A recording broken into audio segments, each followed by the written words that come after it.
GMGP, good morning, good people. Y'all could have been anywhere in the world, but y'all decided to wake up with us. You're sick. You're sick in the head. There's a lot of fantasy football shows out there, but I promise y'all, they not like us. Brock Bowers, you looked a little quicker than fast. What does that even mean? Redraft, dynasty, best ball, high stakes, we got you covered. And that's MVS and Justin Watson. With some of the dopest tools designed to help you cancel out the noise and dominate your leagues. If there's a white wide receiver named Antoine, sign me up. Maybe it's cultural. I don't know. In season or off season, rain, sleet, hail, and snow, Comma, semicolon, period, next sentence. to bring you the most actionable and entertaining content on YouTube. You don't go buy the dip on the Titanic. Quarterback that you love, D-Bro. One of the best values in fantasy football. Prop bets with my man Jay Rich. Yes! Let's go! So wipe the crust out of your eye, get you a cup of coffee. It's time to wake y'all asses up with Ray And Jay. in the morning. My God. How good is Dude. he? How good is he? Let's get it, baby. GMGP. It is Wednesday, October 1st, 2025. Y'all decided to wake y'all asses up with myself and my brother from another mother. Y'all know who it is, Jordan Richards. You can find him at your boy Jay Rich on X. We got the people in the building, but Jay, big shout out to little GQ. We got another birthday in the crib, little man. Reggie Pooh, my young dog, the youngest GQ in the household. 6 years old today, man. 6 years old today. Let's go. And he's got all kinds of WWE shit out front, man. He is ready to get home from school. So big love, big shout out to my little dog, Reggie Pooh. Jay Rich, he was pretty excited this morning to turn 6 years old, man. So got to give a shout out to him. And shout out to the people in the building, man. I see Joe Hours in the building. Cold World. TDE, what's going down with you, baby? James in the building. Rolling with Johnny. Jason, yes, man. Happy birthday, Lil GQ. He's gonna have a day today. What's up, Matt Lindsay? We got Nate in the building. Alex, we already got a super chat. Lil Would You Rather. People putting feet to fire. Jay Rich. Marlon in the building. Mr. London. Rico. Jay Jackson. Jay Connor. Mitch Sorensen. Shout out to Dynasty Theory in the building, man. Mitch, it might be a little early for you. Appreciate you waking up with your boy Jay Rich. I see you've got a certain jersey on last night. What a game last night, my friend. What a game. How you doing this morning, Jay Rich? Ray, anytime the Red Sox beat the Yankees, I am always going to be in a good mood. And my goodness, what a game it was. I told y'all we got Bases baby loaded. Pedro on the hill tonight. I mean, look, don't get me started on the Yankees. First team in MLB history, Ray. Bases loaded, bottom 9, no outs in the playoffs to score 0 runs. Crazy. Wow. Crazy. Also That speaks was- to Chapman's greatness, though. Also speaks to I'll Chapman's be honest, man. Unreal You game. know, I've gotten more into baseball as my boys are into the sport, and it was just like hit. You got to have some ice water, some big balls to be bases loaded and still just throwing gas down the middle of the plate. Pretty damn cool to watch that. And yes, your Sox got it done, and then Shohei Ohtani. I mean, goodness, the Bombs Dodgers, away. my Game was Dodgers, over. Jay Rich, my Dodgers getting it done Hey, Ray, over there. This is a Mookie Betts jersey, so we're repping the Dodgers, we're repping the Red Sox That's all what at the I'm same talking time, about, baby. My Dodgers, Jay. But we got a lot to get to, man. We got the people in the building, we got the squad in the building. In case you guys missed it, we got a little treat for you on DDFFB. It's crazy, man. Like, before we get into the show, just think about where we are. Jay Rich, it's already week 5 of the NFL season, dude. Like, it's already week 5. It feels like it was just yesterday. We were talking about preseason game 1 and the Hall of Fame game and training camp and going through camp clips. We're already 5 weeks into the NFL season. So you know what that means. Like, once we get to this point, Jay, it's about that time, baby. It's about this time, Jay Rich. You hear that? Oh, draft time. It's about that time. It's about time to get into the draft. And I did drop, or it's going to drop. Is it already dropped yet, Jay? Is it live yet? Yes. Yeah, it's live on the DDFFB channel. My first 2026 rookie mock 1.0. And Jay Rich, for all the super flex naysayers out there, this is no super flex. It is just straight single QB, top 12 picks, 101 to 112, 2026 class. It's going to be fun, man. It's going to be exciting. So check that out on DDFFB. That's the fantasy football only channel. And then Jay Rich, Trust the Trinity. Usage, tight ends, wide receivers, Scott Connor and I breaking down all things wide receiver and Trinity usage over there on DDFFB as well. We go live every Monday to the DDFFB members. So if you want to be a part of that, it's like $3 a month. And you all of you asses got paid today. It's the first of the month. Everybody got paid. The bank account is stacked up. Go drop that $3. Come subscribe over there so you can get the Dynasty Deal Show. And when we get other content, we just post it early, right, to our members. Ad-free. You ain't got to worry about none of that skipping shit. Pay the $3.99, get in over there. But Jay, how much of Monday night do you want to talk about? Like, how much of the Monday night game do you want to discuss? Because we come in a day after, it's like 2 days later. Yeah. I don't want to spend a ton of time on the Monday Night Football matchup. The Dolphins clobbered the Jets. They beat the Jets. And then the Bengals are just dreadful. So I think the big takeaway and the big story coming out of that game is Tyreek Hill. The injury to Tyreek Hill. Season's over. 2026 season is in doubt. Dislocated knee, torn knee ligaments. Just brutal injury for Tyreek. Yeah, it's very reminiscent of what we saw from Tank Dell last season, right? Where it was like, it was later in the year, so there's a bit of a difference there. But it was basically this guy's whole knee was just gone. And you saw it. As soon as he tried to get up, you're like, that leg is not pointing the right direction at all. Devastating, real bad injury. And, we'll see what happens to the Dolphins kind of going forward. It's not great for them, obviously. Crazy to see Darren Waller score 2 touchdowns. Don't think we had that on our bingo card heading into Monday Night Football. But, yeah, Tyreek Hill being out hurts the offense as a whole. We'll see how they rebound. For people who've been stashing Malik Washington, probably good for him. We'll see how Darren Waller does going forward. But, yeah, Tyreek is a massive blow. He's easily their best player. And it's interesting to wonder, how long till he comes back, and he'll be 33, I believe, if depending on what happens next season, his availability next season. So tough for him, man. But yeah, Monday Night Football was an absolute stinker. The only real good thing for me and that I wanted to see is Bo Nix looked reasonably well, and that was the big takeaway for me, is that in a game where he needs to play well, he played well, and the Broncos beat down the Bengals. Yeah, Luke said, I bet Tyreek retires. He said he's had a surgery, and he said he's coming back. He had a surgery. He said he's coming back to play. He seemed to be in as good of spirits as you can be in when your knee and your leg is pointed the other way. But just, it's one of those things, man. We spend so much time trying to, entertain and advise people and do all of this stuff to win fantasy football matchups, right? To win your league, to take home the championship, man.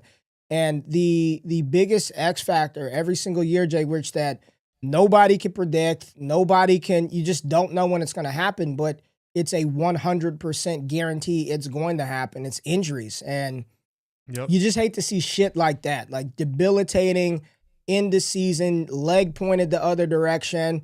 It's a brutal sport, this game of football. So well wishes to Tyreek Hill. Hopefully he can get back on the field.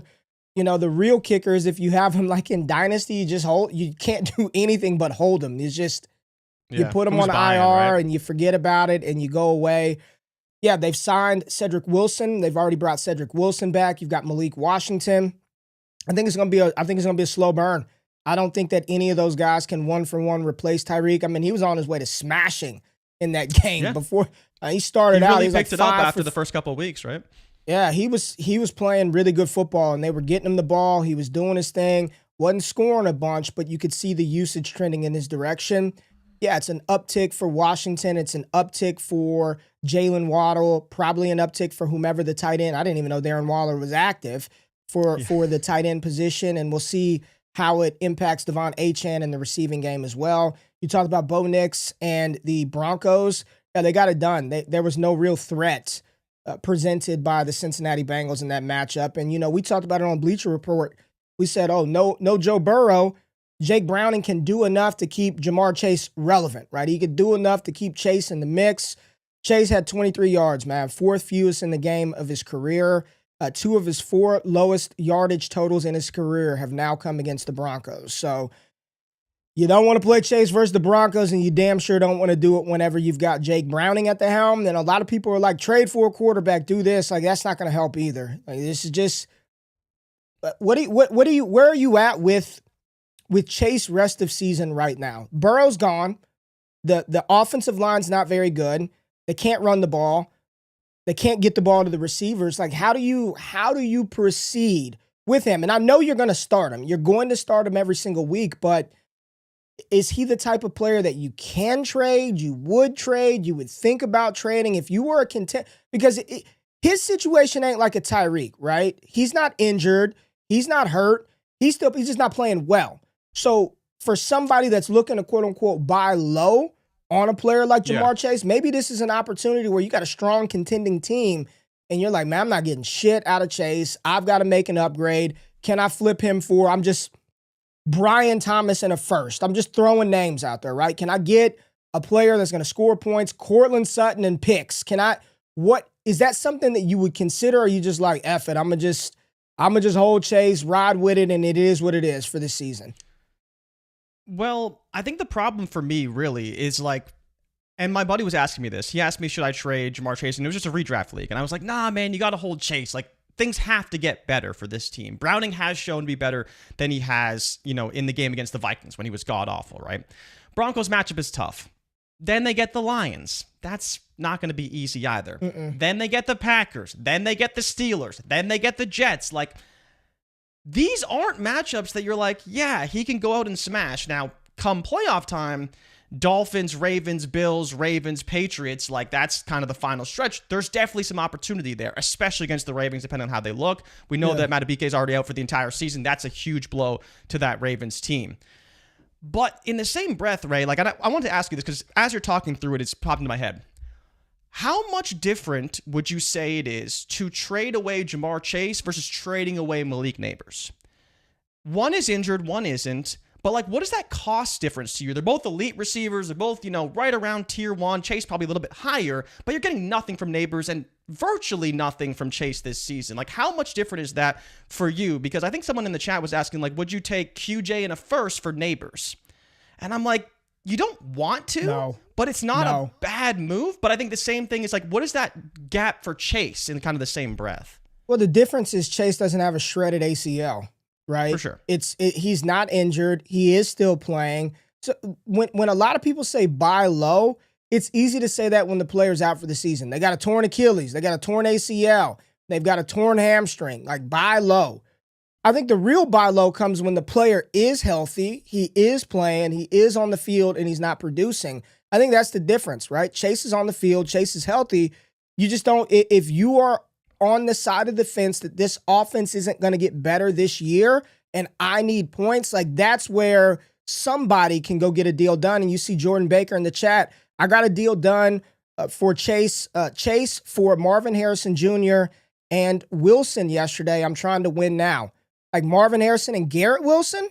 Yeah, like, hopefully it's Garrett Wilson. I mean, I would do that. The wheels were turning on what the Wilson is. Yeah, I don't know. It can't be Russell Wilson. It ain't said Wilson. So I'm going to go to Garrett Wilson. And would you do that? If you're a contending team and you're trying to win now, would you move your Chase from Marvin Harrison Jr. and Garrett Wilson? I think I probably would. Yeah, I think it's a pretty good deal. And the other player that popped in my head is like, and I don't even think this is possible, but could you trade Ja'Marr Chase for CeeDee Lamb straight up? That's a move you probably should make. But could you actually make that move? Chase is on the field.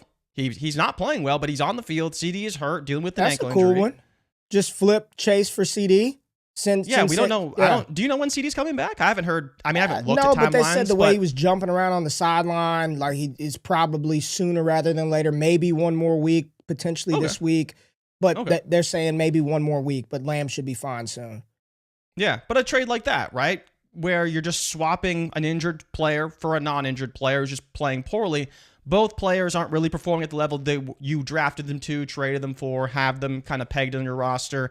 Maybe that's a move you could make, but even if I'm a CeeDee Lamb owner, like I'm not making that move, right? Because I know that eventually Lamb's going to come back and probably be good. Versus Chase, I don't really know what to expect there from him going forward. Jason said Roman Wilson, traded him for that Roman Wilson and Marvin Harrison Jr. Well, Jay, there are some more injured players, so let's just touch on this one really quickly. Ravens Pro Bowl, all-pro cornerback Lamar Jackson potentially going to miss multiple weeks with his hamstring injury, Jay. And there are a lot of people saying a lot of things about old Lamar Jackson right now. when people are saying, oh, he quit on the team, yada, yada, yada. I think that's BS. Like, the dude is hurt. Hammy, unlikely to play week 5, could miss 2 to 3 weeks. Their whole team is wrecked. Their whole team is injured. Like, go look at the injury report for the Ravens, and everybody is on there. This week, who do they have this week? It's the Texans. At home. Texans are favored, too. Jackson out, Roquan Smith doubtful, Van Noy questionable. Matabuke out for the season. Matabuke is out for the year. Humphrey doubtful. Nate Wiggins questionable right now. Ronnie Stanley questionable.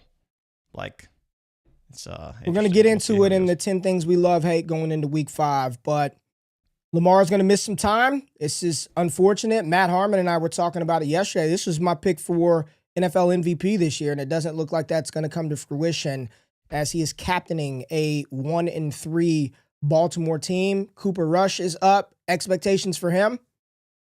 Extremely low against the Texans, right? So the next 2 games, and then people who haven't noticed this yet, Ravens have a week 7 bye, right? So the next 2 weeks is pivotal for the Ravens to see kind of where they're at, but they have the Texans and the Rams. One game against the Rams, they're probably not going to win, but the game against the Texans, they can definitely get it done there, potentially. So hopefully have Lamar back for that Bears game on the 26th, right before the trade deadline, and kind of see where they're at. But this is a team that may be, 1-5 by the time Lamar Jackson gets back. And that's a very, very scary thought because, it's crazy because they're still favored to win the division because their back half season schedule isn't very tough. I don't even know. I don't know if they should be. Pittsburgh's 3-1. Pittsburgh looks better. Pittsburgh's 3-1 for sure. Yeah. Cleveland, we'll talk about them. Cincinnati probably not going to win it, and Baltimore has not looked good all season. And that's a great segue because we're getting into the 10 things we love/hate going into week 5. And Jay, I said this on Monday. I said it on Monday before it happened. So we were early on this one. Cleveland needed to make a move. That they had to make a move. And one of the things that I love going into week 5 is Joe Flacco will no longer be under center. I mean, he was worse than the worst. He was worse than the worst. Was so crazy. I was pulling the stats yesterday for Data Dump. Joe Flacco, 2nd in the NFL in pass attempts. 2nd. Tied for 2nd in dropbacks with Justin Herbert. Top 3 in the NFL in dropbacks. Top 2 in the NFL in pass attempts. He was 33rd, so worse than a starting quarterback in completion percentage. He's only 2nd to Geno Smith in interceptions on the season. He's got no mobility. There was no reason to continue to play him. No reason to continue to play him. So, I love the fact that they made the change. We knew this was going to happen. We talked about it all off season. How long of a leash would Joe Flacco have? And it was quite short. A quarter of the season, get his ass out of the way. What I have not seen is who is designated as the backup quarterback now. Is it Flacco? Is it Sanders? Dillon Gabriel right now has to start his first NFL game international in London, right? Man, those good people in London, man, they got to watch that Gabriel Wentz game. Just brutal. You bought your tickets. You thought you'd see some Shador, some McCarthy. You got Wentz and Dillon Gabriel. Versus the Vikings, it's probably going to be a tough matchup for Dillon Gabriel, but just talk about the move. They had to make it. I'm glad they made it. Who does it really help in this offense? I think Cedric Tillman is on IR now. He's hurt. You got Isaiah Bond. Sure. Hey, who does this help? Does Gabriel right the ship in Cleveland? Well, it can't be any worse, right? Like, Joe Flacco's worse than Cam Ward, worse than Jake Browning, worse than Bryce Young in EPA data. Like, he really was that bad. Like, he was that bad of a quarterback. He was that bad. So, if Dillon Gabriel can be Spencer Rattler, let's say. So, Spencer Rattler, not a great quarterback, but he's 29th. He's still significantly better than the quarterbacks I just mentioned. That elevates Cleveland to some extent. Now, the question really is, what does Cleveland need to win a football game? They probably need about 20 points, I'd say, even against this Vikings team with how good this defense is. And can Dillon Gabriel protect the football, generate offense enough to where at least they can kick some field goals and have some more scoring drives? Because Flacco was a lot of 3-and-outs, a lot of really bad turnovers, lack of continuity offensively. And so now you're asking Dillon Gabriel to step into a situation where he's playing against a very tough defense, especially for a rookie quarterback making his first start. And it's how does he limit the mistakes, right? Because Brian Flores is going to throw everything at him and try and confuse him, mix and match coverages, all that different stuff to make him make things very difficult for him. But Gabriel is very experienced, right? He's played in a ton of different environments, ton of different systems, seen a lot of things throughout his college career. One of the most experienced college football quarterbacks we've seen enter the NFL. So hopefully that helps him. But in terms of who does it help offensively, I don't know if it helps anybody. Because if you're a defensive coordinator, why would you not just protect against Judkins? Judkins is so clearly their best player. And, you could say it's Judy. You could say, maybe Cedric Tillman, when healthy, can be one of their better players. But their best player is their offensive line right now in Quinshon Judkins. And so I think the problem is that you're just going to stack the box.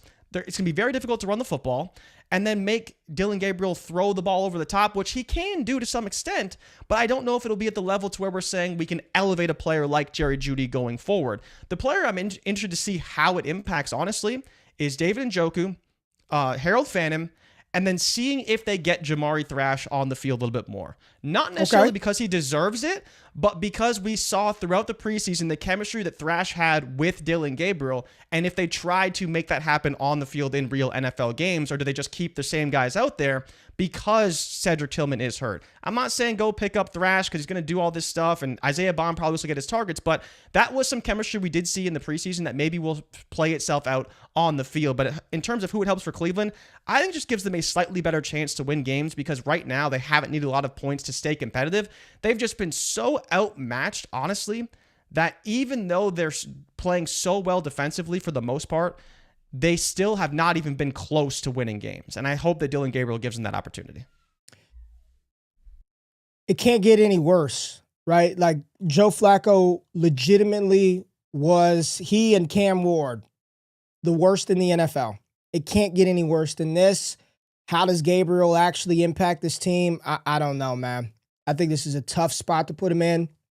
And I talked about this throughout the summer. I just think that he is in a bad spot. We're going to find out how much public pressure, how much fire to ass ownership, coaching staff they feel if he's not good, right? Because what we're one step closer to what? Well, Flacco's still the backup, That's what I say.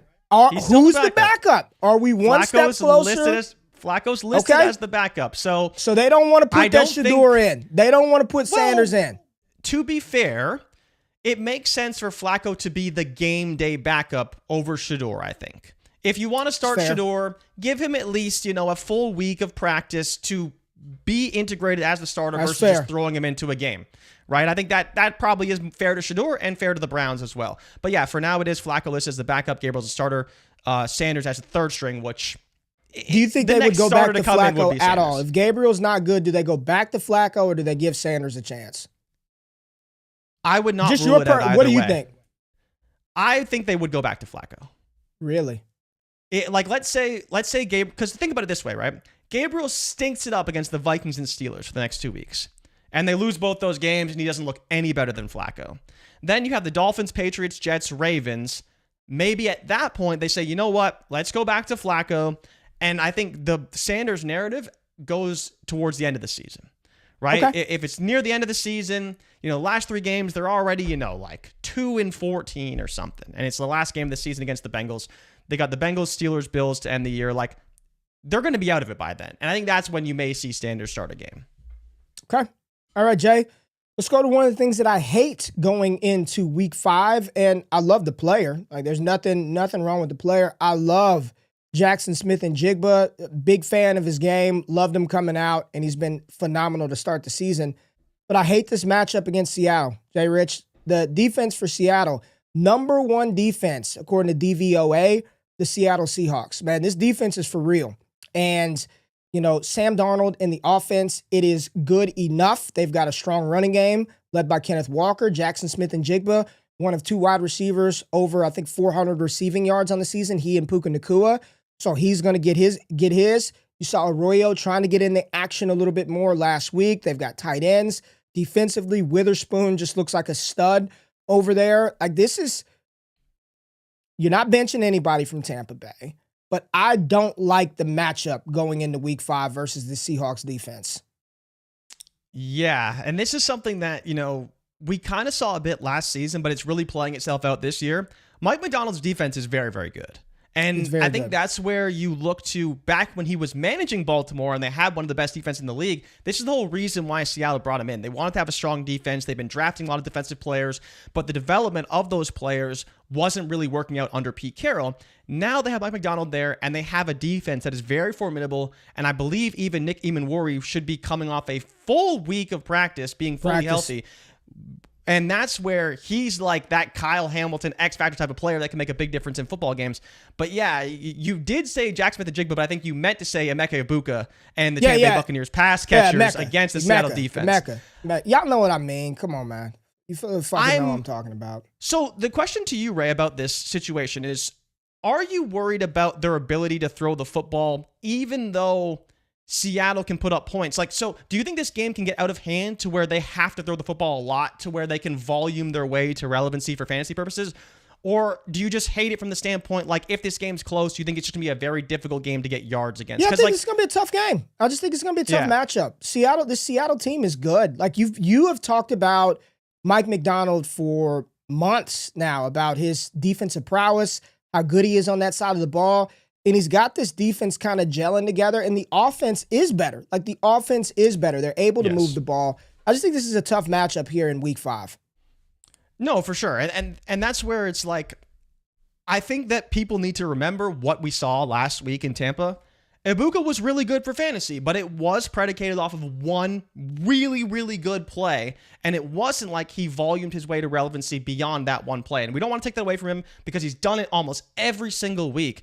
But it will be very difficult to do against the Seattle defense. Like, they're going to be very stout. They're probably not going to allow a lot of big plays. And I don't think they're going to get out to a big lead the way Philly did, to where they have to throw their way back into it. And the other side of that, Ray, is there is potential for Bucky Irving to miss this game because he's already questionable and he is banged up and there is fears he could miss. And if Bucky Irving misses this game, I think that drastically changes things for the pass catchers because that fear out of the backfield really isn't there anymore. And it just allows Seattle to play what's in front of them.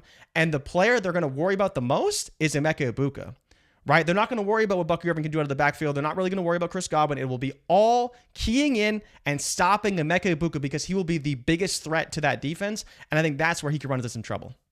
Jay Rich, RJ asks you, Darnold or Fields, Kyler, or Cam Ward in Dynasty? Would you take Sam Darnold over Fields, Kyler, or Cam Ward in Dynasty? I don't think I would take him over Kyler. But if you want to, I don't hate it. But the rest, for sure. Okay. Jay Rich, let's love something. I love it, man. I see people already in the chat talking about it. I love it. I told y'all he could play. I told you he could play. And Jay Rich, this matchup on paper at the beginning of the year felt scary, felt a little daunting, but right now it feels beautiful, Jay Rich. I love the matchup that Woody Marks has this week against the Baltimore Ravens. Like, give me all the Woody Marks versus the Ravens. We saw him this past week really just kind of display some of the stuff that I thought was pretty evident on tape. He is a fast, quick twitch running back. He's excellent in pass protection, and this run that's about to pop up right now is just beautiful. Like, getting the ball, look at that, boom, downhill, slice it up, cut up field right there, and then get to the end zone. Big time performance from Woody Marks in week 4, excuse me, and I do believe that it continues here in week 5. This is a Baltimore Ravens defense that is one of the worst in the NFL. It's like them and the Dallas Cowboys. It's awful. You've lost your big interior defensive tackle. They get no pressure on the quarterback. It feels like this actually could be a get-right spot for the Houston Texans offense, who I believe they just traded away another offensive lineman, so I don't know what's really happening there. Just shipping off O-lineman and letting C.J. Stroud get crushed. But I love Woody Marks this week. What a find. They traded up for him. We talked about his skill set out of the backfield. He's the best running back that they have. They need to continue to deploy him. Wheels up, Woody Marks, baby. You're on mute. You're on mute. Sorry, Ray. I was going to say, the big thing for me, and one of the reasons why I love this even more beyond the matchup, is D'Amico Ryans was very complimentary of Woody Marks at the podium this week, right? Talking about how effective he was and how they want to get him more touches. And he specifically said, if I remember correctly, we want to see how much more he can handle.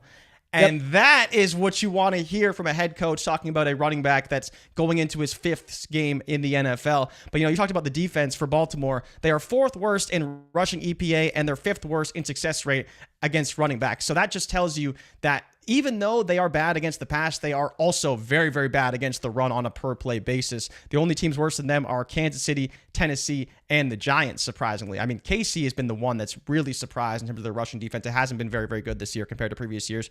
But the Baltimore defense is very, very bad. And I'm curious to see how this split works, right? Because this is a game that's very winnable for the Houston Texans. I think the passing game should be great for them as well. Hopefully we see some more Jaden Higgins get involved because he did get in the end zone this past week against Tennessee. But is Nico Collins going to have a big game here? Because this is the perfect spot for Nico Collins to have a massive game against a Baltimore Ravens defense that is really struggling right now, and for CJ Stroud to have a good game. But with those offensive line issues, trading away offensive linemen, which, again, absolutely insane, I don't get it. Is the number one question. But I'm totally with you. I love Woody Marks in this game. He should get a ton of touches, and I hope they don't just get ahead and just decide to give the ball to Nick Chubb because he's the stable running back that will just pound it up the middle rather than give it to Woody Marks. So do you have any concerns about, let's say, it being more of a Chubb game script than a Woody game script potentially? No. Okay. I mean, the Texans are, they got to make a move. They finally got off the losing streak. They got the dub.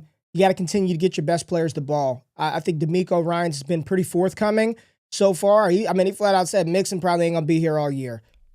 We're excited about what Woody did. We want to see if he can handle more work, and he delivered. And one of the best things about him is he's doing his job in the dirty areas, right? Pass protection. When you're out there on 3rd down and you're able to neutralize edge rushers, defensive ends, you're sticking your nose in there, you're keeping your quarterback clean, you're going to earn more opportunity.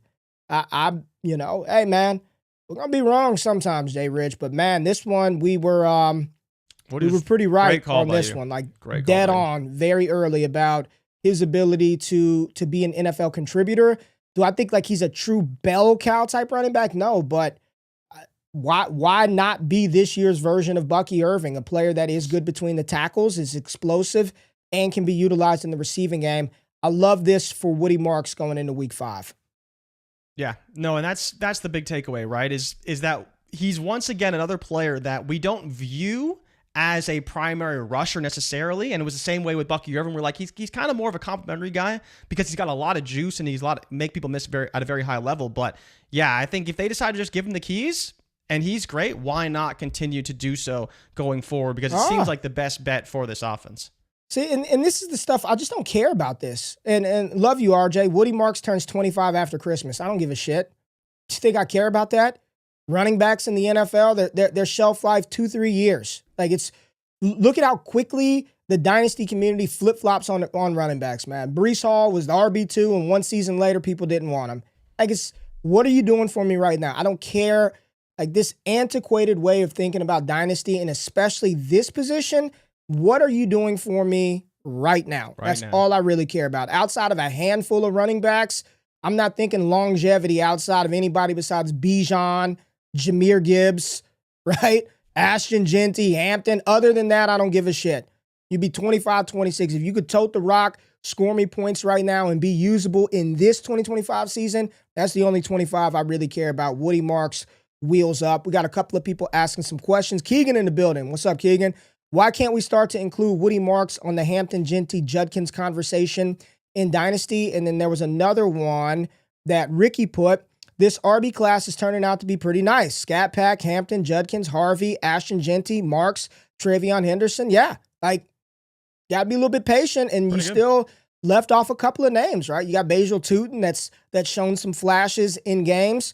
Yeah, this rookie running back class was good, and I think they will continue to get better as we move throughout the season, just a quarter of the way through it so far. Jay, let's go to one hate before we go to break.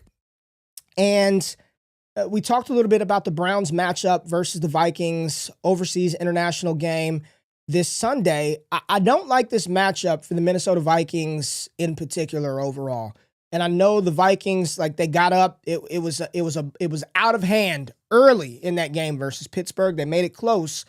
But this matchup against Cleveland, international game, rookie quarterback starting, and Jordan Mason seemingly getting game scripted out of passing down work was interesting to me. I was like, who the hell is Xavier Scott? Where'd this guy come from? Where's Jordan Mason at? I love Mason. I love his talent running the ball. I think he's a very good running back. I think they should run him even more. But this is going to be a tough matchup for Mason. International. You got Wentz, who was banged up. This Vikings offensive line is wrecked right now. Yes. I know you got Addison and Jefferson out there, but this is one where I'm proceeding with a little bit of caution with Jordan Mason. I don't like the matchup. I kind of hate this matchup for him this week, Jay. Yeah, I mean, in shallower leagues, I think he is a player that is probably on the flex bubble right now. He's a player that we like to think is a top 24 running back weekly, but he's probably closer to a flex this week. Depending on how deep your league is, you may even consider benching him if you have the right options, because this Cleveland Browns defense is just too good, and the way to beat them is through the air. And so if you're Carson Wentz and you're Kevin O'Connell, yes, you don't necessarily want to drop back 30 times against this defense, but that's been the way the team succeeded this year against them. Like, that's just the truth. And that's the hard part with Jordan Mason, is that we like him, and he's probably the best player for Carson Wentz in this offensive line because he can be that stable force that gets you consistent yardage and keeps them ahead of the sticks, but that's probably not going to happen against this Browns defense. They've been one of the most stout defenses against the run throughout the entire season. I believe they're still third in the NFL in success rate and top 6 in terms of EPA rushing defense. So now you have a situation where it's like, we really need this guy, but it's just not the right matchup. But then the other thing is if you sit back there and drop back Carson Wentz 30 times in a game against Myles Garrett with this offensive line, it could be a huge problem for this team. Now, we'll see what happens, but I'm with you. I think this is a tough game for Mason. His rushing yard line at 72.5 is definitely interesting. 72.5. Kind of high. Is that kind of high? But the thing is, and here's the other side of it, Ray. It may They're not be 3.5 point favorites, Jay. You know what the total is? 35 and a half. Yeah, 35 and a half. 35, 36. So that's the side of it that's tough, right? Is that, yes, Mason may struggle his way to 70 yards. It may take 25 carries, but is Dillon Gabriel and this Browns offense really going to put the pressure on the Vikings to change their game plan to run on first and second down, check down, very minimal passing, because you don't want Myles Garrett teeing off like he did against Joe Burrow in week 1. Like, that's the big takeaway for me, is that I don't know if Cleveland's offense is going to force Minnesota to throw the football, and because of that, Mason will probably be right around that range, but I'm with you. The upside definitely seems limited. It's just Gabriel's not going to put the pressure on the Vikings to change their offensive game plan. 35, 36 point total. And Minnesota favored by 3.5. But that's all Cleveland games, man. All Cleveland games, the total's low, like very, very low. Yeah, I think if there are other options out there, I would consider them. It's early, it's an early morning game. But to your point, like, I don't know if Dillon Gabriel is going to apply enough pressure to where it's going to force Minnesota to do other things outside of their game plan, which they probably like, hey, man, let's run the ball. Let's get out of here. Let's cause Dillon Gabriel to turn the ball over, throw some ill-advised throw. Just a weird game. Weird, because you still got Jefferson and Addison out there. Well, I think the scary part is, what if it ends up like the game against the Bengals? And it probably won't be that crazy because the Bengals defense is so bad. But like, what if you get a defensive score or 2 for some reason from this Vikings defense because Dillon Gabriel is throwing a pick 6 or he's fumbling or whatever the case may be, because he is making his first start against a tough defense? Like, that game throws the whole game plan out of whack, and it's going to be Jordan Mason from there on out, kind of like it was against Cincinnati. Yeah, people in the chat, London residents are sick to their stomach seeing these quarterbacks. That Wentz-Gabriel showdown. This game ends in a 12-6 field goal fest. Tom Gar, let's hope that doesn't happen, man. Special teams and defensive touchdowns galore. Here's one right here from Wheeze, Jay Rich. Kyren and Jordan Mason for Breece and Woody. Like, would you do that trade? I mean, I would probably rather have Kyren and Mason. You'd rather have Kyren and Mason over Breece? He's saying Breece is about to get traded. His read on this is Breece is getting traded. Breece looked pretty pissed on Monday Night Football. Breece was looking a little upset. He had 80 yards, so I don't know why he was so upset, but he was not looking happy getting pulled off that field for Isaiah Davis. He was not. Wasn't happy about that. You saw his quote right after the game. What was? No, I didn't see the quote. You didn't see the quote. So his from Breece Hall, Hall or AJ Brown. I saw AJ Brown reading from the book of Mark. I did see that. What was Breece Hall's quote? I didn't know we had a Breece Hall quote. Oh man, it was it was along the lines of some teams shoot themselves in the foot, but then we come back and shoot ourselves in the head.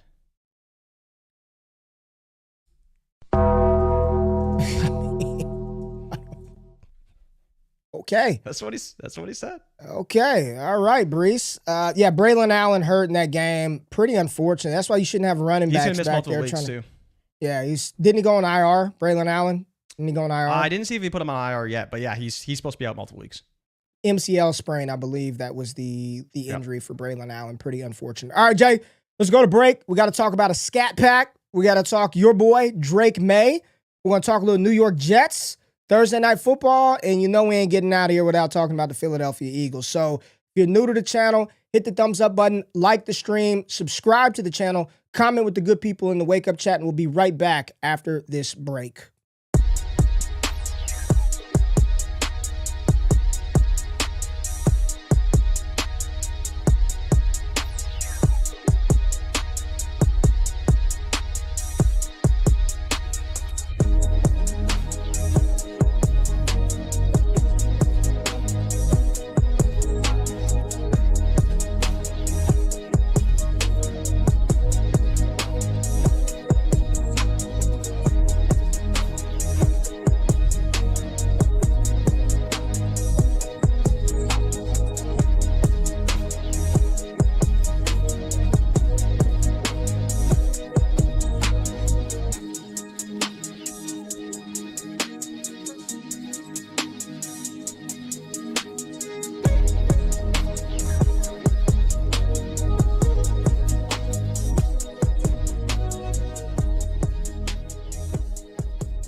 All right, welcome back to the show. Appreciate everybody tapping in, whether you're watching live or you're checking out the show on replay. Make sure you subscribe to the DD Radio Apple podcast feed. It's on Apple, Google, Spotify, everywhere you get your podcasts at. And make sure you subscribe to the DDFFB YouTube channel. That is strictly fantasy football. Dynasty Theory, Shane and Scott, Brandon, All Gas Trade Show with Ty DeClaire and Gabe.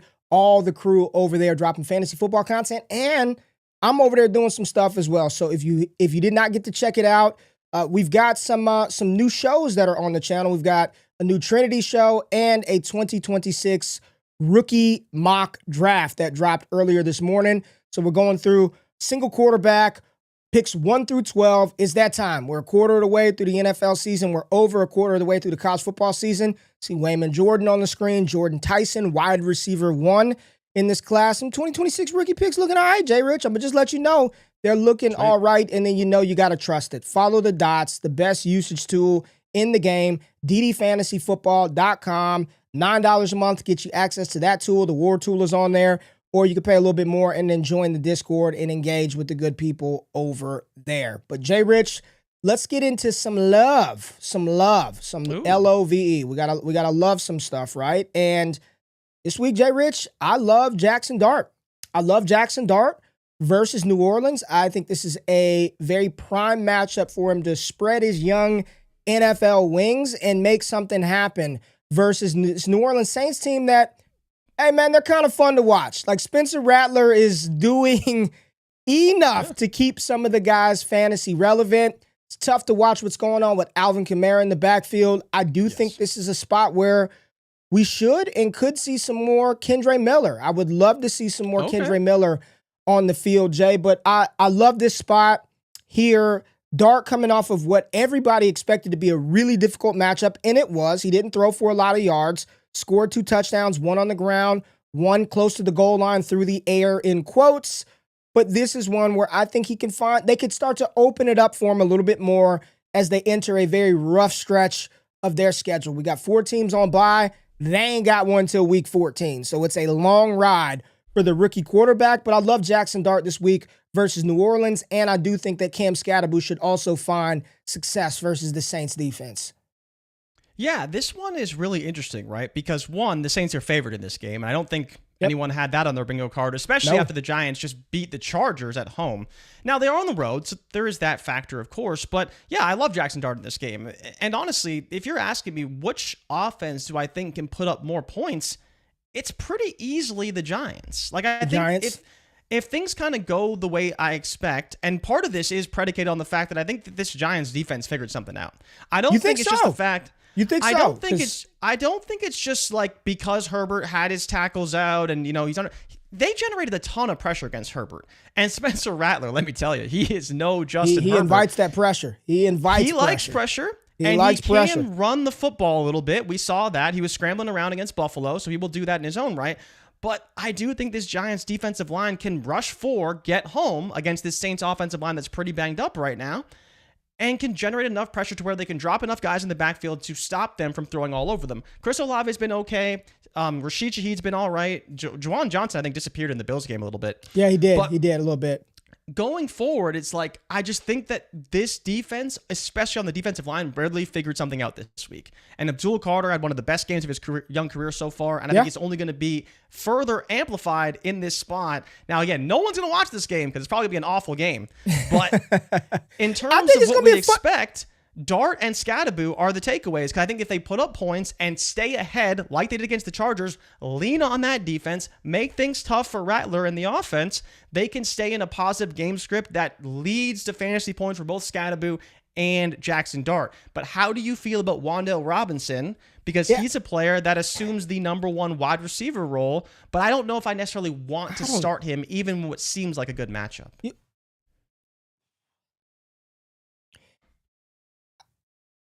Yeah, Wan'Dale's going to get an uptick, right? I really just think the big beneficiary is Jaxson Dart. I think it's going to look a lot like remember how Drake Maye looked at the end of last season, where it was just like kind of him running around. Whoever was open, he would hit them. We talked about it on Monday. Is the benefactor going to be Theo Johnson? Is it going to be Wan'Dale? Is it going to be Slayton? I don't really know. I think they're going to run the shit out of the ball. I think Dart, if his what's Dart's rushing line prop at? 6.5 carries? Not up yet, but I would take the over on that. Scattebo rush attempts, I would take the over on that as well. I think those two are going to be the true beneficiaries of Malik Neighbors going out, because the reality is, we talked. Think about what we talked about with Kansas City, right? When the Chiefs lost Xavier Worthy, we spent weeks talking about the game plan was messed up. You heard Andy Reid say we had to adjust everything. This offense was built around kind of getting him going. You know what the Giants offense was built around? Malik Neighbors, right? It was built around number one. And in the game, you kind of adjust and you pivot right away. But I think this week, they probably are like, okay, what does this offense look like now? Fundamentally, everything, it's not just we lost the player. Now, the way that defenses play you, that coverage gets dictated. Nobody's really afraid of anybody, right? If Wan'Dale is going to be death by 1,000 cuts, you want to throw 5-6 yard passes to Wan'Dale all game, we'll let you have that. We'll let you have that, right? We'll trust our defense enough that Darius Slayton and Theo Johnson or Jalen Hyatt or whomever, they're not going to beat us. We're going to force Jaxson Dart to do things that make him uncomfortable. I think the beneficiaries are Dart and Scattebo. I think Wan'Dale's going to do his thing, but it's Dart and Scattebo. Yeah, and that's kind of what I was getting at, right? Is we saw the effectiveness they had running the football, and I think, unfortunately for Scattebo, it's to his detriment because Dart's going to run the ball a bit more. He may run one in for a touchdown, and that may hurt his overall production.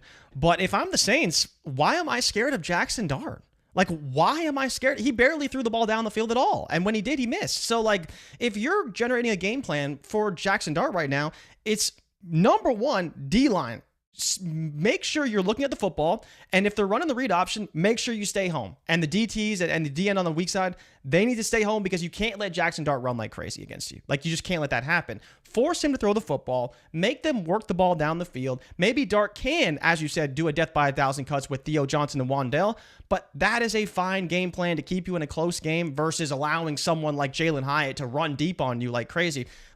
if that happens, so be it, an adjusting game, but force them to beat you by slowly moving the ball down the field and completing short passes, because I don't think quite yet they're ready to start letting him unleash the ball down the field. And I think that's the big takeaway for me, is why, while yes, I would be willing to start Wan'Dale, I would not be shocked if it just wasn't a whole lot of ceiling for him in this game. I wouldn't be shocked by that.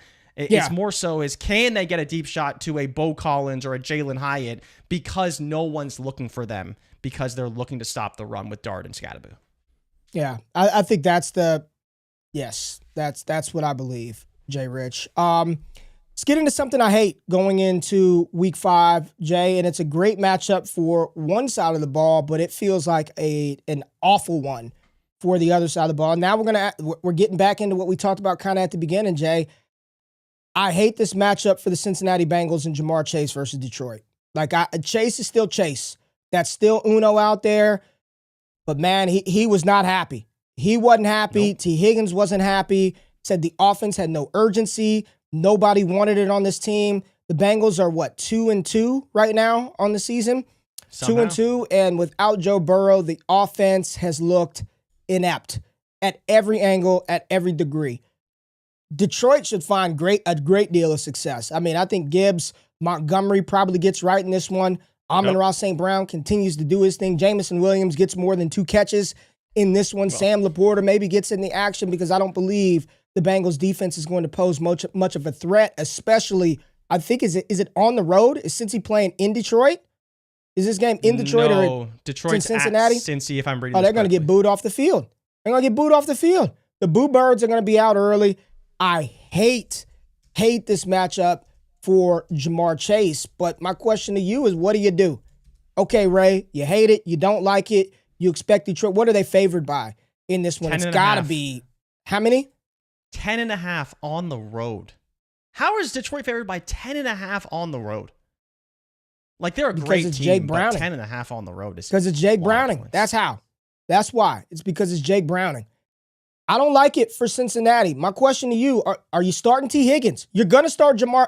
You're starting Ja'Marr. We're not even going to ask that question. You're starting Ja'Marr Chase. Are you playing T. Higgins in this matchup? I think I'd be willing to. And so it's not necessarily whether I want to, because I don't. I don't want to start T. Higgins in this matchup. Again, there's bye weeks, and there's some pretty significant players on bye. So with that kind of in consideration, it probably puts T. Higgins at least in flex range, right? Because on a normal week, even as bad as the Bengals are, he's probably a top 36 wide receiver? Maybe a little bit lower than that, depending on how you feel about him. I mean, he had 2 goddamn catches, man. Hey, he led the team in receiving, Ray. Wasn't Ja'Marr Chase. 25 yards. But the question to you, and this is where I struggle, Detroit is so good, they should put up 40 in this game. Is there enough garbage time to save the fantasy day for Ja'Marr Chase and T. Higgins? Because if you're Detroit, pull them out. It's very if simple, they get routed, they'll pull them. That's the crappy part, man. Have y'all noticed that? Have you felt it, Jay? If it's blowout, they just pull the starters. Get out. Because here's the thing. I was watching intently. On Monday night, Denver, when they went up 28-3, the starters came back out for one more drive, and they had eaten up the clock. It was 4 minutes left, Jay, and I took an over Ja'Marr Chase 4.5 catches. Took an over, right? I'm watching. He had dropped one the series before, which would have got him at 5, and I would have cashed. He caught one pass for 2 yards, and then they pulled him out, and he didn't get back on the field again. And barely cashed the O. They took him out. They took him out. Yoshi Voss running in. Is there enough garbage time? If they get routed, I don't think he'll be on the field. I don't think they'll play him. They'll just pull him out of the game. It's kind of unfortunate, man. You need the garbage time to be they're actually competitively trying to get back into it. They got to be within, once they get beyond 20 points, that's when you get to yanking pull them, the starter range, right? Here's a question. Yeah. Here's another question. Keegan, drop one in here for us. Would you start over Ja'Marr Chase this week, Emeka Egbuka on the road at Seattle? Yes. Marvin Harrison versus Tennessee. Yes, absolutely. George Pickens with or without CeeDee Lamb versus the Jets. Yes. You're starting them all over Ja'Marr Chase. Yes. Okay. I think those are all. Ibuka's probably the hardest one because the matchup is very tough. But I mean, I'm not worried about the Jets and I'm not worried about the Titans. right? So I just, again, it sounds crazy, but I don't know, man. Do you think I'm crazy to say I'd start all three of them over him? Well, you're agreeing with Keegan, and we know how wild he is. Keegan said, I'm starting all three. Now, there is a good point. He doesn't get shadowed by Patrick Surtain. No PS2 on him, right? That's true. So maybe they just if Browning throws it to him 10 plus times, he's going to do well, probably. He's going to do well. I'm starting Chase. I think you want to start him. I think you want to, but the problem is that Browning is not going to help Chase. Chase has to help himself. He has to take a screen for a touchdown. Like, that's how he's going to score his points. Okay. It's not going to be because he absolutely can. And that's why I'm not saying that, like, you have to start these guys over Chase. I'd find a way to start both, right? That's a very tough decision. Like, Ibuka's going to be in the top 24. Marv should be in the top 24. Pickens is probably in the top 24 after last week. Chase is probably still going to remain there. They're all within probably the same range or tier of wide receiver. So you're kind of just picking which one you prefer. If you believe there can be enough garbage time, I would start Chase over all of them. I'd say it's questionable, though, as to whether or not there is. Because like you said, they may pull the starters. All right, Jay Rich. Something I love. And you probably love it too. Jordan Richards, you probably love it too. Because it's your team. It's your team. But Jay, week five against Buffalo, I'm loving some Drake Maye, Jay Rich. I'm loving Drake Maye. He has been really good to start the season. Right here. Patriots quarterback Drake Maye, first player in NFL history under 24 years old to throw 2 touchdowns and complete 75% of his passes in 3 straight games. There are more Drake Maye tweets. His ranking among quarterbacks. What else? There's a stat, right? I forget who pulled it. Maybe that Ian Hartitz one, but it was like that stat. There's only like 6 quarterbacks in history that have ever done that to start the season. I know. And it was like Peyton Manning and like some other like Hall of Famer, very, very good quarterbacks. It's crazy. Here it is. Ian Hartitz. Shout out to Ian. Drake Maye looking like the best second-year quarterback so far this season. 5th in EPA per dropback, 9th in PFF passing grade, 7th in yards per attempt, 6th in adjusted completion percentage, and QB5 in fantasy points per game. And he's doing it right now. Without like a legit, he doesn't have a Jamar Chase. He doesn't have a Justin Jefferson. He doesn't have a Trey McBride. He doesn't have a Saquon Barkley in the backfield. I mean, he's throwing to Austin Hooper, Cardi B's boyfriend. He's throwing, you know what I mean? Kayshawn Booty. Hunter Henry. Ramondre. Sometimes. Not a lot of Gibson. Douglas, but listen, Jay, where did I have him at? QB4? When we did the Would You Rather a few weeks ago, I had him like 4 or 5. I'm pretty sure you put him at 6 because I was really I didn't mad have at you. I didn't have no Penix over him. I didn't put Penix over him. I am almost certain you put him at number 6. Penix. Bullshit. Oh, I'm gonna have to pull the tape on that one. I'm pretty sure you had him at 6. The chat will let us know. There's no way I put him at 6. I think I had him at 4 or 5. If we had to redo it right now, Jay Rich, is this your QB1? Are you taking him over Jaden Daniels right now if you had to do a redraft? Jay Rich, I'm going to ask you again. Right now, foot to fire, belt to ass, are you taking Drake Maye over Jaden Daniels? I really want to, Ray. He's so good. Like, he's so good, but he's so bad at the same time. No, he's not bad. This is your time to shine. I can't take him over Jaden Daniels, unfortunately. I think Jaden Daniels is too good. But we will talk about Jaden Daniels a little bit later, probably. And I do have questions about Daniels because he should be back this week. I don't see that on the show sheet. Well, we may get there. Okay. But Maye has been phenomenal, especially for fantasy football. Regardless of what you think about Drake Maye, the quarterback, and you know, when you ask me who would I take, part of it is because Daniels is a phenomenal quarterback. He's very, very good. For fantasy purposes, though, it may be very close when it's all said and done because Maye has been running the football very effectively. But he's been doing it with literally nobody. Like there's nobody on the field with Drake Maye that you're like, yeah, like he's got a guy, and yeah, like this offense is really humming. The offensive line is a little bit better. He's running the ball very effectively, and he's one of the most efficient quarterbacks in the NFL somehow right now, which, considering they're only 2-2, is kind of crazy. Like, you look at his company, he's up there with Jordan Love, he's up there with Sam Darnold, he's up there with Jared Goff, he's higher than Josh Allen, than Lamar, than Daniel Jones. Like, he's higher than all of them in CPOE and EPA combined. So, like, that alone tells you that he's playing pretty good football. But, Ray, I got to be honest, man. I'm very nervous about this game. I know you love this situation. I'm not. Okay, but you've seen what's happening though, right? You've seen what Buffalo's doing. Yeah, Buffalo said we're having a whiteout game against New England. I saw the jerseys are dope. I'm very concerned. If I was a fan of Buffalo, dude, I'm expecting 50 on the Pats, and I'm expecting to win by 30. First whiteout game in Buffalo with those jerseys? They're so nice, I almost bought one. I almost said, you know what? I'm going to buy this Josh Allen jersey because this jersey is clean as hell. Too clean. Too clean. And I was waiting, of course, to see when they're going to wear them. And, of course, they're wearing it against the Patriots. And I'm just like, oh, man, Pats are done now. They're going to lose by 20+. But Maye has been phenomenal. And hopefully he can do enough against his defense. The Buffalo defense, it's okay. Like, it's not great. It's not bad.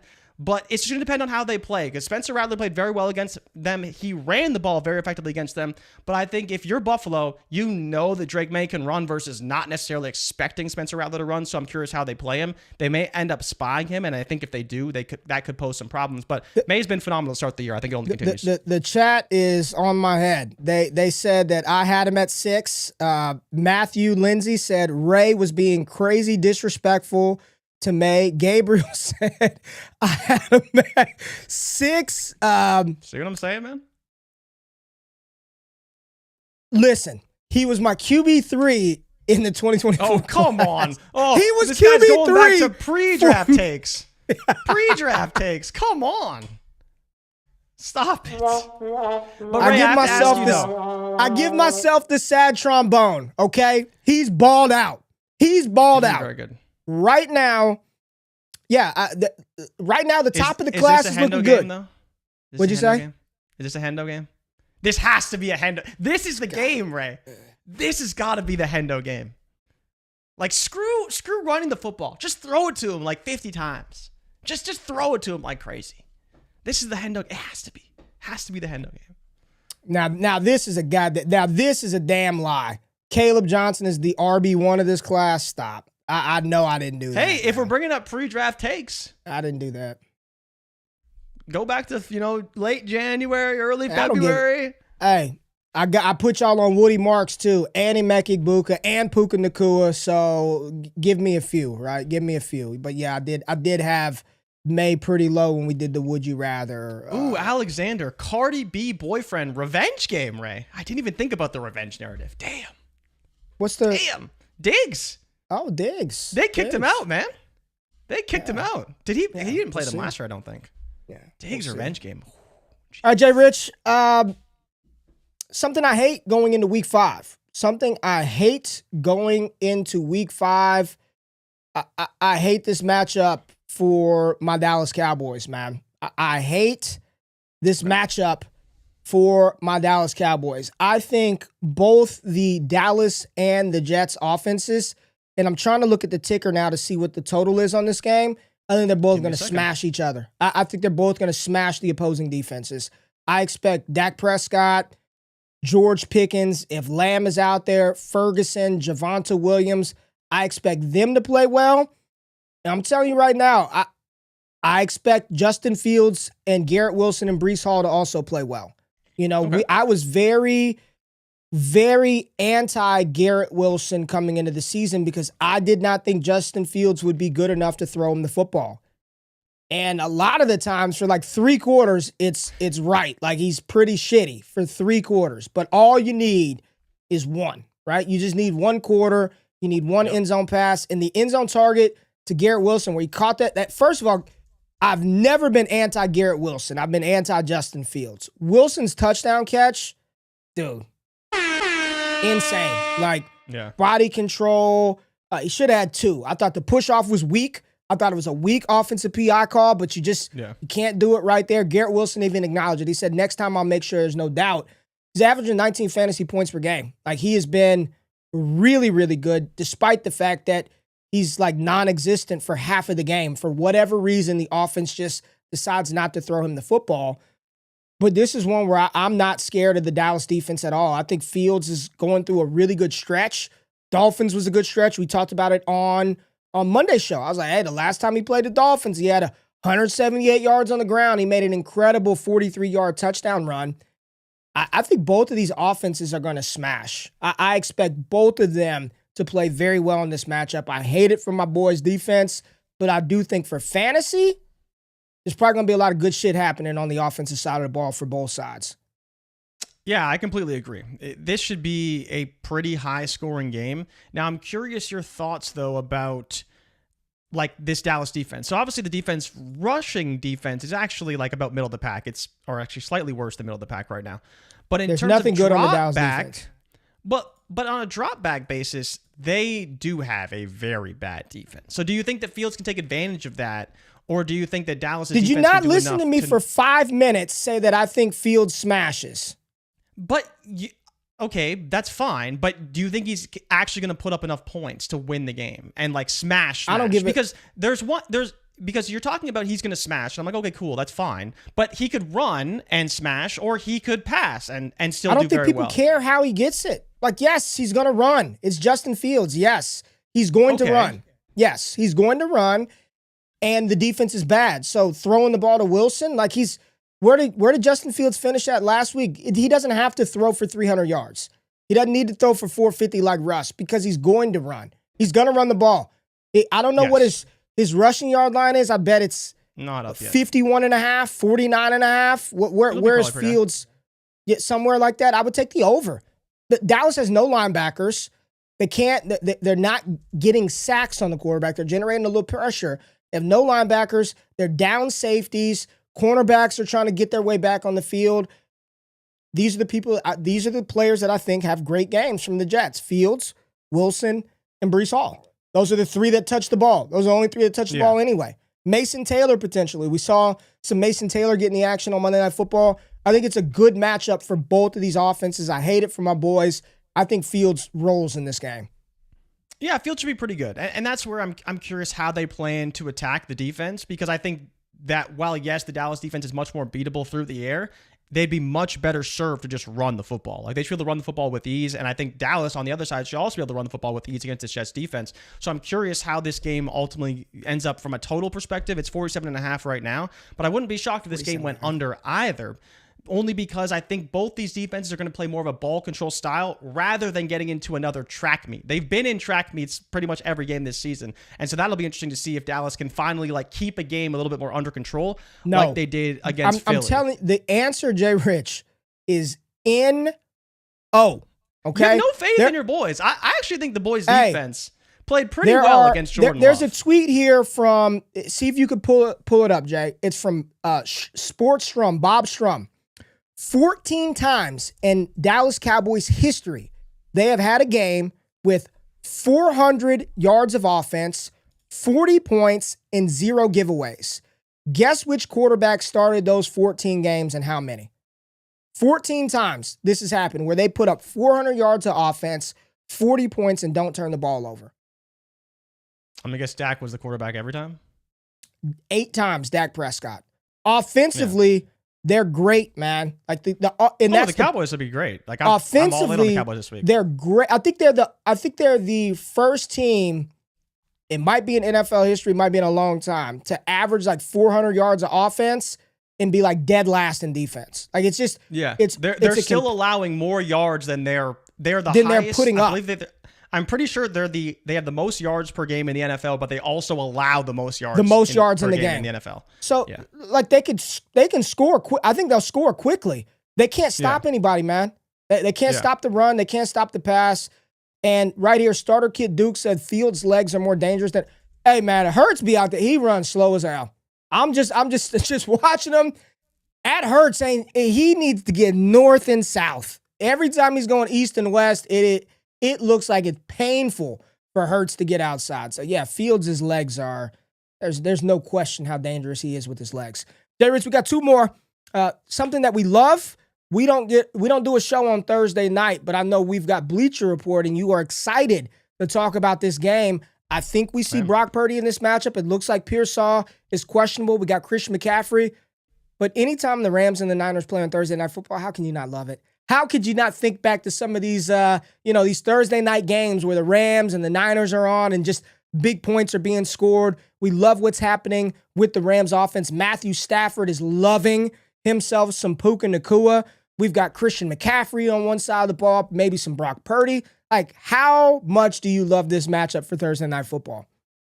Oh, it's a great matchup. I think the only sad part is I don't expect it to be much of a game, unfortunately. Really? Because this 49ers team is not ready for the Rams. Like, they're just not. I think this Rams team is going to roll the Niners. And we'll see what happens, right? Anything could happen. But it is at SoFi, right? So they are playing at home. The Rams are. And we'll see. But yeah, I mean, the way that Matthew Stafford ended the game last week and the way that they played against the Colts, I think the Colts would really give the Niners a game, right? And the Colts, the Rams did make their own mistakes. The Colts should have won that game, man. Jonathan Taylor called back run. The game. You got the Colts were right there.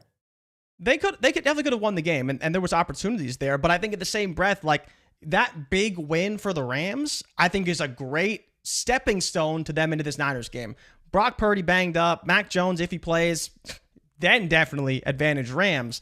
And then on top of that, they're already banged up on the offensive line. Like, Christian McCaffrey cannot beat the Rams by himself. At least I don't think so. I think this Rams defense is too good. And I think the way that Matthew Stafford, Puka Nacua, and Devontae Adams are playing right now is just way too much for the San Francisco 49ers to handle. So I honestly think that the Rams are going to roll in this game. They're favored by 6.5, and I would probably be taking the Rams to cover the spread in this game.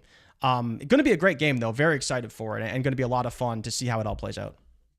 All right, Jay Rich, and I can't believe I'm about to say this, man. This is going to bite me in the ass. I already know. So what I'm doing is I'm doing the reverse jinx, so I can be like, I told you I was right like 3 weeks ago. Yeah. Something I hate this week, Jay, and I know he was phenomenal on Monday Night Football. I don't like Denver on the road versus Philly this week. I don't like Denver on the road in Philly. I was fully prepared when I was building this show sheet out to be like, I hate the Eagles receivers. I'm never starting any of them again. F that. I'm not playing that game. Bench A.J. Brown. Bench Devontae Smith. But on a shorter week, on the road, against the foreign, it feels like this is going to be the week they force feed A.J. Brown. Like, I don't have any good no intel, logical no data sources, point. This It's is straight vibes. It's vibes underneath the hat, Jay Rich. It's just vibes spinning around underneath the crown of his hat. But I think this is tough. Bo Nix on the road against Philly. He's good for an interception or a turnover or two. And I do think that they try to get their receivers involved. I don't like Denver in this matchup on the road at Philadelphia. I'm going to give it another week, Jay. I'm going to give it another week with A.J. Brown and with Devontae Smith. Tell me I'm crazy. Am I dead ass wrong on this one, man? I'm not going to say you're dead ass wrong, but let's go back to another conversation we had previously in this show.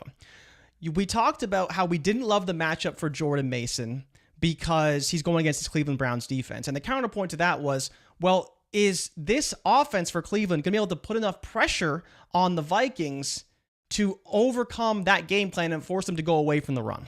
Right. So in the same breath, is Bo Nix and this offense going to put enough pressure on Philly to force them to throw the football? And I think the answer, unfortunately, based on what we've seen from an inconsistent 4 weeks from Bo Nix, at least in my opinion, is no. And because I don't think that's going to happen where they are forced to throw the football, guess what Philly's going to do, Ray? They're just going to run the heck out of the football, control the ball, win the game like 20-16, the exact way they want to win football games. And maybe A.J. Brown will be involved. Maybe Devontae Smith will be involved. I did want to point out, because we talked about this on Bleacher Report when we talked about A.J. Brown. A.J. Brown only led the Philadelphia Eagles in receiving one time in the first 4 games last season. They went on by week 5, and then from week 6 to like week 17, whatever it was, 9 of the next 11 games, A.J. Brown was leading receiver for the Philadelphia Eagles. So it's not the first time this has happened, but am I confident it's going to reverse course this week? I would say no. I don't think Denver's offense is going to put enough pressure on Philly to score points in this game. And at that point, you see a lot of Saquon. You see a lot of running the football with Jalen Hurts and a couple passes sprinkled in here or there, some Dallas Goedert. And that's more so my concern for this game. But how do you feel about the Denver side of this game? Because do you think that we see a bit more RJ Harvey? Because we did see a good split between RJ Harvey and J.K. Dobbins this week on Monday. How do you feel about that side of things, and do you think they can score points against this Philly defense? I think they can. I think they can. I think they could score points. I think Peyton is creative enough of a coordinator and a coach to put his players in good position. I'll give you a lot of credit. You have loved you some Courtland Sutton. You were very high on Courtland Sutton coming into the season. You know I love Courtland Sutton as well, and he's balling, and he's producing, and they're using him in the slot. Like, big slot receivers are just such a mismatch. Drake London lined up 60+% of the time in the slot last week, and we saw him unlocked. I do think that Denver can score on Philadelphia, and let's keep it a buck, man. Saquon has been pretty damn bad this year. So now you're with me, right? Like here's the issue though. It's going under the radar because the passing attack has been so bad. It's been so bad, and it's been the talk of Philadelphia, and Saquon has kind of bought good credit because of how good he was last year. So people are like, hey, man, like, you're not shitting the bed, so we'll excuse how bad you've been. But he's second in the league in rush attempts. He's got 77 carries already. We're talking about, oh, man, he's not going to touch the ball 400 times. Jay, we're a quarter of the way through, and he's eclipsing 100 carries already. But he's 20th in rushing yards. He's got 3 rushing touchdowns, and he scammed his way to some receptions this year. But by and large, this has not been the number 1 overall pick in seasonal leagues. He's been kind of bad. Now, you could say Philly's saving him for the playoffs. You can say it's because he had 400. However you want to slice it, it's gone under the radar. He's scored, I think, in every game this season, so it kind of saves it. 3 of 4. 3 or 4, but he's been pretty damn bad, man. They got to figure something out. Well, I mean, it's kind of like we talked about. Even in the Dallas game, we're like, man, this offensive line doesn't look, as good as we hoped against a Dallas defense that should be very beatable. And clearly, based off what we've seen from the weeks 2 to 4, this is a very beatable defense in Dallas. But Ray, I have 2 pieces of trivia for you. Do you happen to know how many yards he has in the past 2 games combined on the ground? Saquon? Nah, he had like 40-something last week. Yeah. So how many do you think he has in the last 2 games between the Rams game and the Tampa game, where they put 87. up a combined 87. 60? He is at 89 rushing yards. Oh, do you know what his longest 87. I would have won if that was prices right. Season is? His longest run on the season. 14 yards. It's 16 yards, and it came against Dallas. And that is his longest carry of the season. Was in the first game of the season. Since then, his long is 13, then a long of 12, then a long of 10. His yards per carry, 3.3, 4.0, 2.6, 2.3 against Tampa Bay. To be fair to Tampa Bay, they do have one of the best run defenses in the NFL right now. But again, it's not looking great for Saquon. He has played some tough defenses, but even with that, he has been struggling. And like you said, what's been saving him is that he has been catching passes out of the backfield. And that's been really helping him because we saw that virtually not at all last season. Hey, I got to defend you, Jay Rich. I'll get on you when need be, but I got to defend you. Waffle House is saying, what am I talking about? Jay Rich was shitting on Courtland Sutton. No, I'm right here on August 25th. Courtland Sutton, would you rather, league winner. And then on September 18th, just a few weeks ago, we did a Would You Rather, Nico Collins or Courtland Sutton, and the pick was universally Courtland Sutton. So, I mean, maybe he said some disparaging things. Earlier in the offseason, but... Maybe, but I wasn't the biggest fan of Sutton, into the season, Jay Rich has been very much... Yeah, he's been very much in on Courtland Sutton. So I can't let that one slide, man. Not when he was on him. So... yeah, I'm interested to see this game. Saquon's just been bad. My thing is he's producing fantasy points, but he ain't been that good, man. He ain't been that good. He said, "Are you Bob Barker? Price is Right or Drew Carey?" I'm old head. Bob Barker. I'm definitely. There's only one Bob right Barker. answer.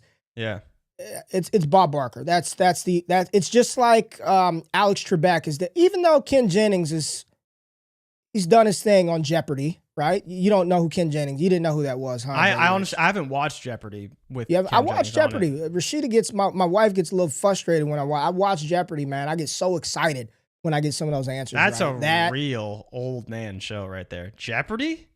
I read the Isn't paper that like the every day, original man. game show? I read the newspaper every day.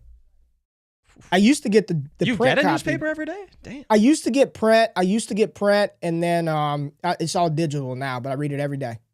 Every day. Well, you read the morning Jeopardy's news? a good show, man. Keep your mind sharp, man. Gotta keep your brain sharp. You know what I'm saying, dude? Terrible at trivia. Terrible. So That's Jeopardy's why you not gotta my do game. it. Stretch it. All right, Jay. I think we had a super chat. Let's hit one real quick. This was from Nathan early in the show. Which side would you rather have? Nico Collins or Xavier Worthy and Stephon Diggs? Appreciate the super chat too, Nathan. Probably Worthy and Diggs. That's tough though, because you want Nico to be good, but he just hasn't. Yeah. Rubio's right. Ken Jennings is a dog. That's what I said. Trebek is the guy, but Jennings is a dog. I mean, Jennings is the dog. But who did you say? Nico? I would take Worthy and somebody. Give me somebody other than Diggs. Diggs yeah. Can you get give a me somebody second? other than Diggs. Give me somebody other than Diggs. Yeah. Who? A second? Can you get a second? Sean said triple down Jay Rich, and I never said that, Ray GQ. Is that gonna be the new segment? I never said that, and then we just roll the clip where I absolutely said the shit that I said I didn't say. We have a good time, man. We have a good time. That's it. That's the show. 90 minutes. Happy hump day. Check out all the content on DDFFB. 2026 rookie mock draft is up. I'm not going to do these weekly yet, Jay Rich. We'll probably go like once a month for the rookie mocks right now until we get a little later in the season. But tap in, take a look. Let me know where I was right, where I was wrong. And then, as always, trust the Trinity. What's happening on DDFFB today? Manic and Chill, right? Scott and Shane live tonight? Yeah, Manic and Chill is dropping tonight. And then we got also the Trinity piece will be live to the public in the afternoon as well. Oh, it ain't up yet? Okay. No. Well, you all got paid. Go be a member on DDFFB for bonus content. Jay Rich, get us out of here today, man. Get us out of here. Thank you to everybody for tuning in. Make sure you like and subscribe. And please, for the love of God, baby Pedro, take us home. Take us home tonight in New York. 3 for 1 on my bets last night, but unfortunately, Good job, the Padres and hopefully you can sold do me better hard. with your NFL picks on Friday because you lost the people a lot of money with your Travion Henderson pick. Mine was right. You're mad at me because your boy Bryce Young stinks. Is that where we're at? How's that my boy? Okay, on this How's show, that my boy? Feel free to let me know who is the real Bryce Young supporter between the two of us, because it is absolutely you. I didn't say. And Johnny, if the Red Sox win, I'm going to need those super chats to roll in, because your boy is going to want to go to a game when Boston comes to Toronto. And it is going to be very expensive. I was looking at tickets, and it is going to be very expensive. Hey, man, let's get out of here because you're about to my boy Bryce, huh? All right. See, let's get out of here. I'll see y'all on Friday. I'm out, man.